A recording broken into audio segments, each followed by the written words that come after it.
Այս նոր 7-ամյա ծրագրով առաջին աջակցության ծրագրերն են այն ընկերությունները, որտեղ աշխատանքային միգրանտներ կներգրավվեն կամ ներգրավված կլինեն 2022-ի մարտի 1-ից յուրաքանչյուրի մասով եկամտահարկի 60%-ի չափով աջակցություն կստանան տվյալ ընկերությունները, նոր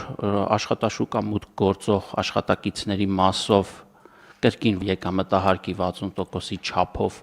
աջակցություն կստանան ընկերությունները եւ երրորդ ուղղությունը մասնագիտական վերապատրաստման կրթական ծրագրերի միջոցով վերապատրաստվող աշխատակիցների մասով կրկին ընկերությունները արդեն 50%-ի չափով եկամտահարկի աջակցություն են ստանալու։ Մեր խնդիրների մի զգալի մասը կախված է նրա հետ, որ մենք շահառուին չենք կարողանում տեղ հասնել, որ այս որոշումը իր մասին է։ Մեզ թվում է, որ այս կառավարության նիստն է երկրի բարձրագույն գործադիր իշխանությունն է, հիմա ասվեց ուրեմն վերջ, բոլորը իմացան, կամ ազգային ժողովի ամբիոնից խոսացինք, բոլորը իմացան։ Հիմա այս ամեն ինչը ոչ մեկին չի հետաքրքրում։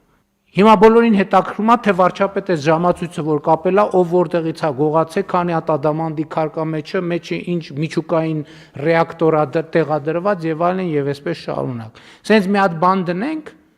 միլիարդներով դիտում կունենա, բայց որ մարդուն ասես քո բարեկեցությունը ապահովելու համար ենթակառուցվածք ենք ստեղծել, դա չի հետաքրում եւ սա Հայաստանի մասին չի մենակ, ամբողջ աշխարհի մասին է, սա տեխնոլոգիական դարի առանձնահատկությունն է, սա նշանակում է մեր պետքա